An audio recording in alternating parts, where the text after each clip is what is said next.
I'm delighted to introduce Sarah. We've known each other for over 35 years because her family opened the first shelter for homeless people in Statesville the same year that Bill and I moved to Statesville, North Carolina.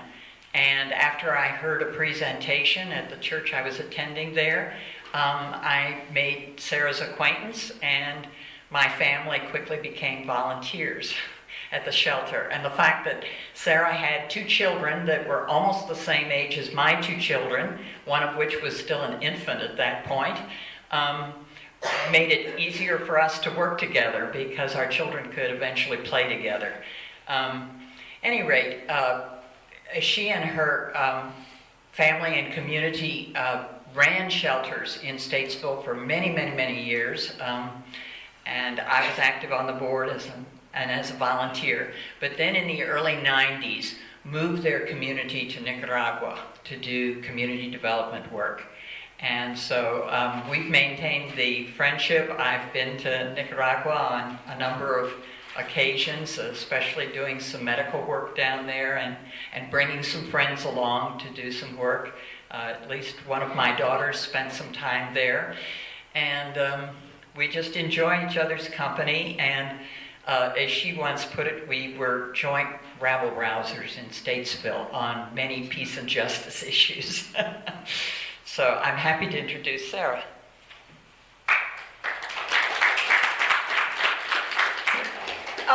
For those of you who are sitting to my right, would you please move over to the left if you can't see this? Or to your right. I hate to ask anybody to move to the right, but this morning we'll do this. You stole my line. I was going to make sure to tell everybody that for me, this is the left. But the images are going to be bigger than these words. So if you can't see, over to here and down to here, you need to move over if you can. And move in the middle if you want. That's fine. I am delighted to be here with you. Thank you so much for the invitation. And without further ado, if I can keep things from falling off here. There we go. We have, is this a good volume? I'm terrible with microphones. Is this good? Yes. Okay. We have a friend who's an anthropology professor who asks his classes, "What do you need to live?" They respond with a long list, but as the class considers the question, it gradually gets whittled down, removing wants and ending up with actual needs. The need for water, for food, for shelter, and living in relationship, in some kind of community, not in isolation. Distilling our lives down to true needs leaves us each with the challenge and hopefully the desire to be joyful and responsible caretakers of each other, providing sustenance, and joyful, responsible caretakers of the earth, achieving sustainability.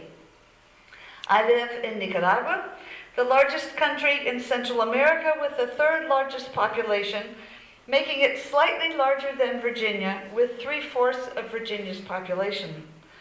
Nicaragua has water. It has lovely beaches and a rainforest that in the Americas is second only to the Amazon. It has the largest lake and aquifer in Central America. Nicaragua has land for growing food when it rains enough and not too much. Nicaraguans need shelter. The tropical climate means that shelter is needed from the sun's heat, from rain and wind, but only in the higher mountains is protection needed from the cold. And Nicaraguans understand the need to live in relationship with each other and the rest of the world. So, a tropical paradise providing all the sustenance that's needed for today's daily bread, with all the sustainability that brings the promise of more sustenance for tomorrow? Wait, not so fast. Nicaragua is poor.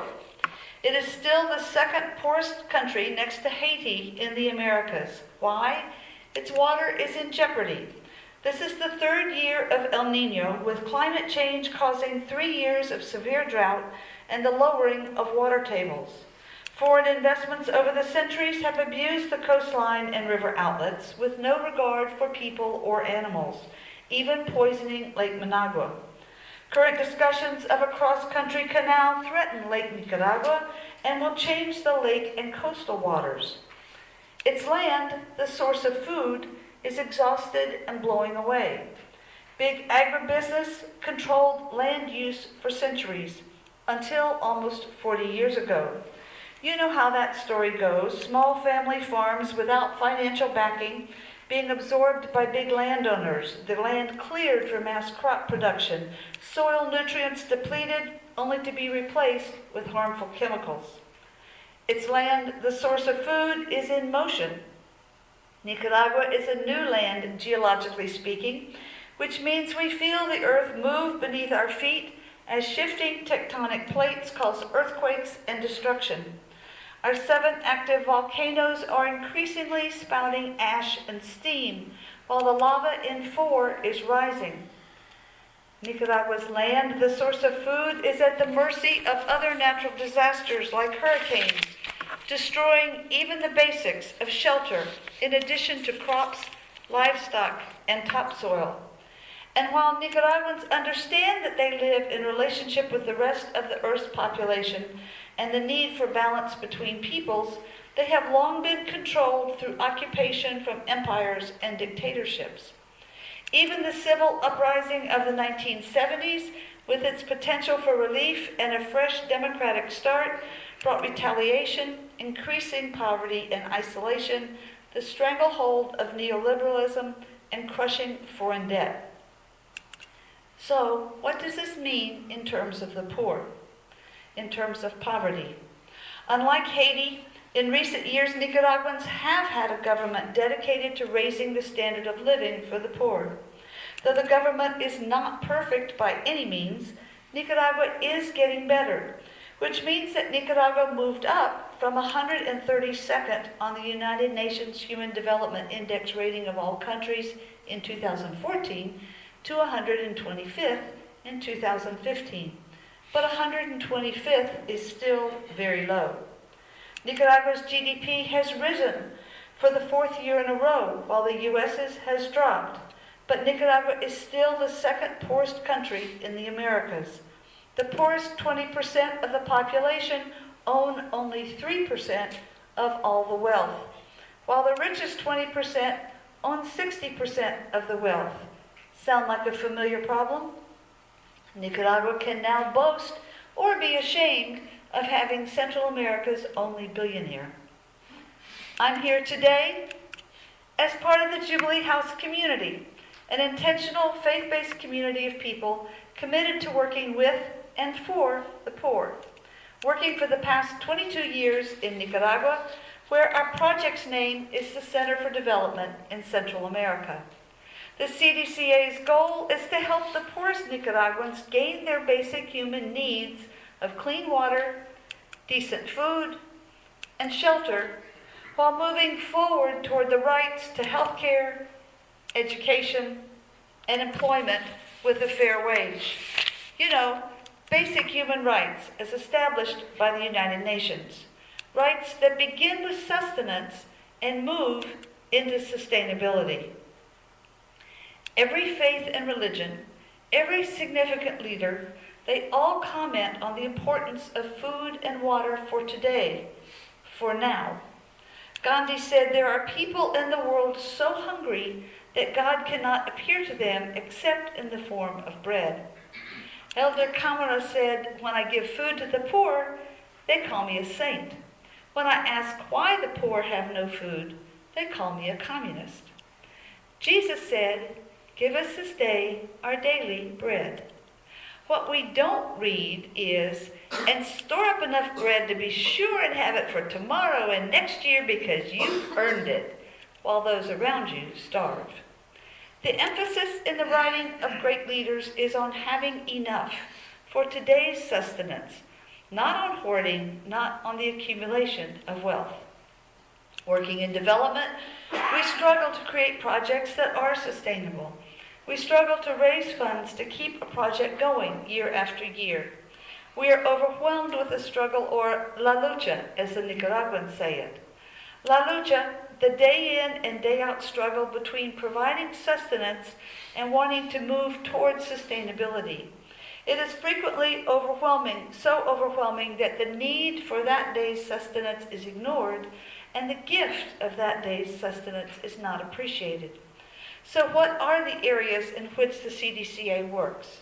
Sustainable agriculture, sustainable economic development, healthcare, and education. In all our areas, we integrate appropriate technology, using what is available, what is green, and what will use less and less resources over time in order to care for the earth and add to the sustainability of the work. Last year, though all our projects grew, our funds were down. We operated with 31% less revenue than we did in 2014. As one of the staff members raising funds for the CDCA, it was nerve-wracking. Why? Well, perhaps looking at the nuts and bolts of our work from the perspective of today's sustenance and tomorrow's sustainability for each of us will help. In our Sustainable Agriculture Project, we work with a cooperative that we formed years ago that has grown to include 3,000 small farmers up and down the western side of Nicaragua. CoProExnic, the organic agricultural cooperative, works with sesame, peanut, cotton, and coffee farmers. With our assistance, the cooperative helps farmers get certified as organic so that their crops will not harm them, their families, or the earth. Even today, many agricultural workers from big agribusinesses are suffering and dying from kidney failures and cancerous lesions on their skin, but not our farmers who farm organically.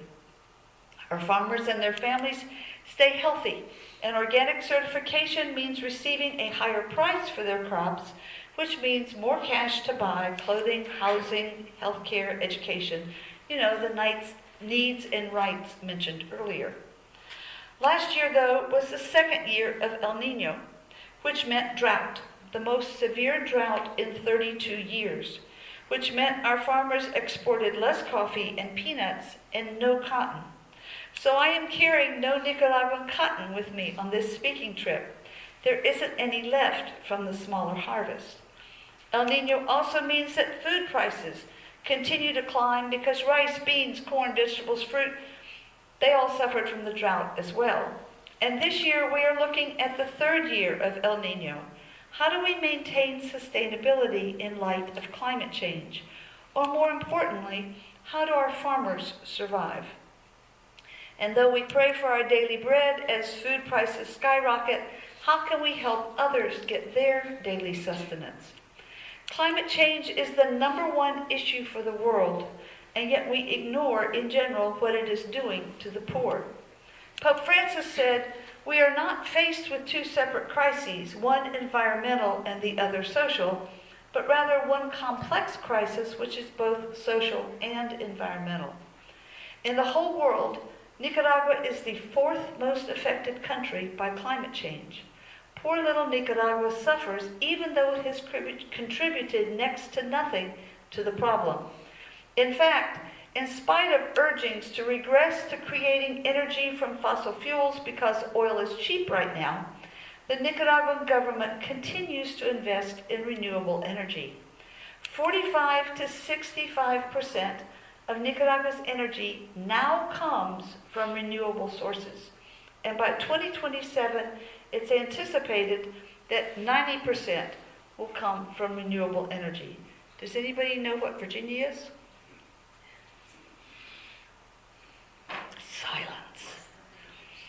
In September, the number for the United States was 15%, but that's the latest number I have. I don't know. Anyway, Nicaragua is now 45 to 65%. We too want to use renewable energy and conserve resources in all our projects, including the sesame processing plant. But I get ahead of myself. Let me back up.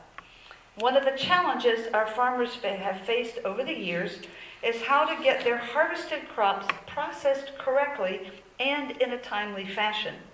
We must help farmers understand international business practices and standards of documentation and testing. In 2014, Coproxnique obtained the lease for a sesame processing plant and also began working with a good peanut processing plant. This sesame plant now employs 52 people. It has been a nightmare getting the money to upgrade the plant to make it world-class as well as to keep it operating.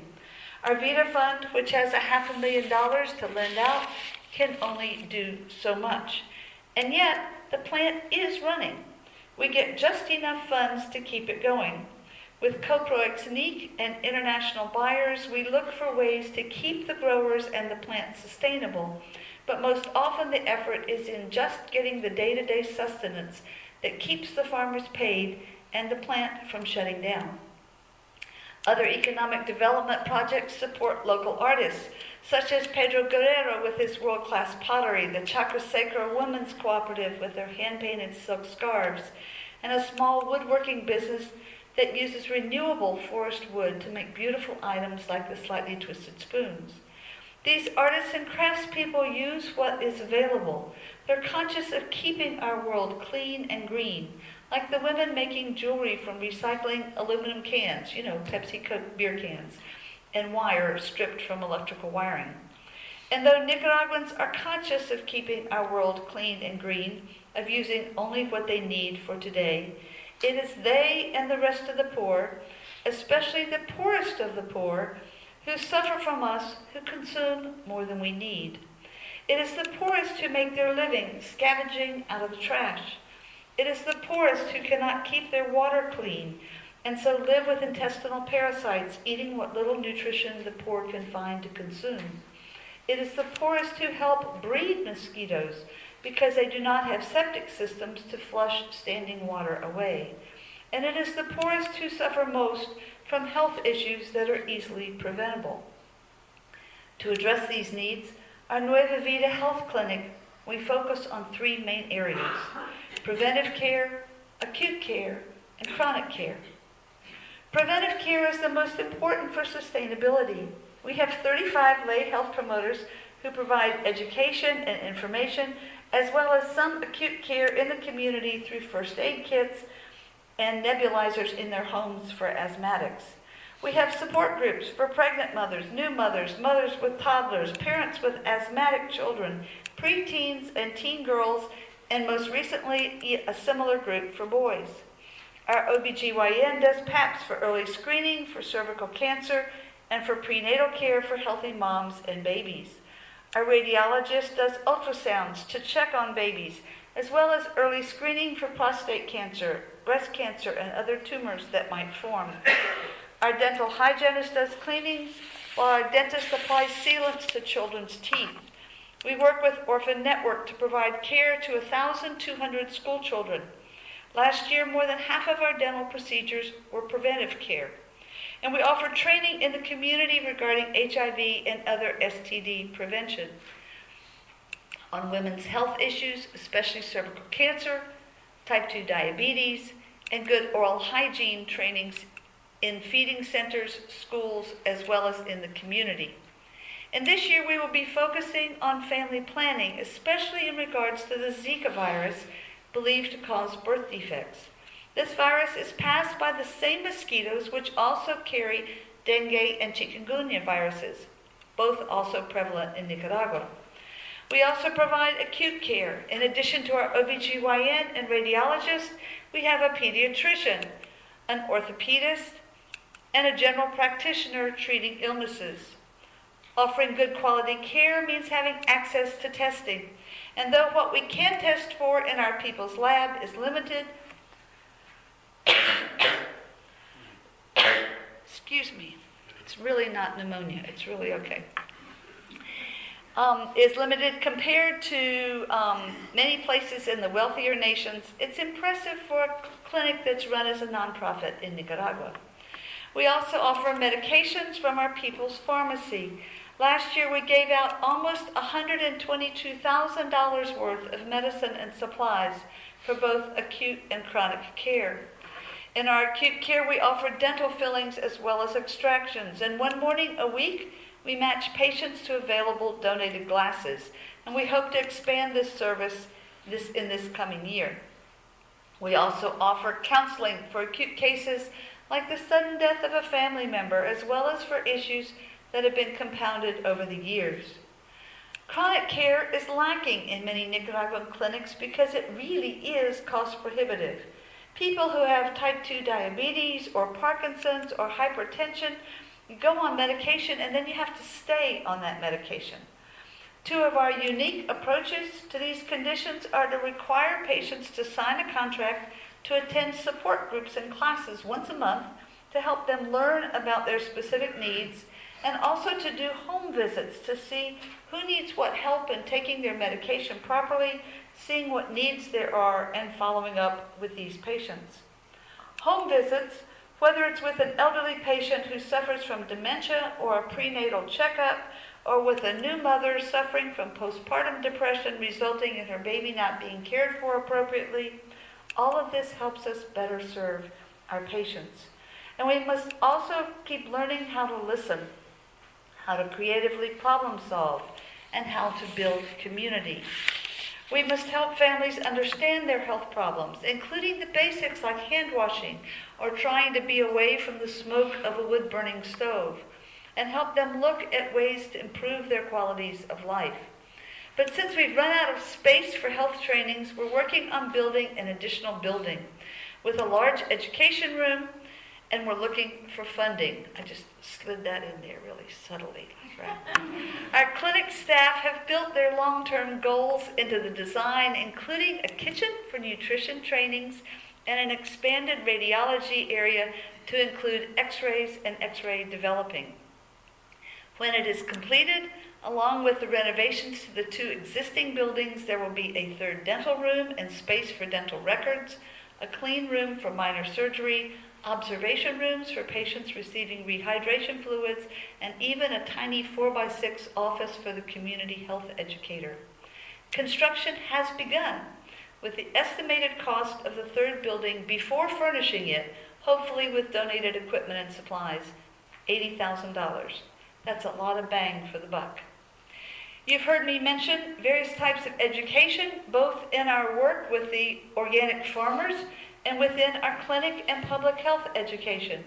But also we continue to do speaking tours like the one I'm on now, and to welcome short-term like Linda and long-term volunteers into our work in Nicaragua, hosting nearly 200 in 2015. For as you come and see firsthand, as you are welcomed into literally dirt-poor homes, as your help is appreciated for your gifts of time and skill, you too are educated. Educated to understand that healthcare is a basic human right. It is a right. And like give us our daily bread, food is a right, enough sustenance for today. Employment is a right. It's how we all pay for shelter. How do we at the CDCA make access to these rights sustainable when all we seem to do is to move from one day's crisis to another, fretting that today's sustenance won't be sufficient enough for tomorrow, that today's work hasn't helped with tomorrow's needs?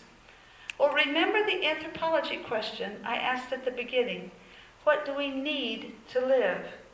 It is a hard question for us all. How do we shift the image we've been taught as consumers, the expectation of deserving it all, to instead recognize what we truly need to live, to then see how the poor are attempting to survive? How to shift from an extra vacation home to just one home, to only a shack, from several cars for everybody to just one basic car, to public transportation, to just a pair of shoes, from a cell phone in every pocket for every family member to a general house phone, to no phone at all, from an ice-making and water-dispensing refrigerator to minimal clean water at the house, to the necessity of hauling every bit of water you use, from a good fulfilling job to a minimum wage job, to picking through the garbage, from meat at every meal to one adequate meal a day, to only bread. Keeping daily sustenance for us all of us, in the forefront as one works for sustainability is crucial. We cannot lose sight of the faces and their needs as we work to make a project last. These faces.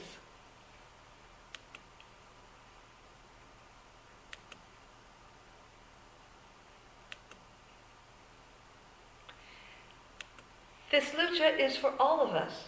We who can choose to give up our wants to help others obtain their needs. It is we who can make sustenance sustainable for all, if we just choose to alter our priorities.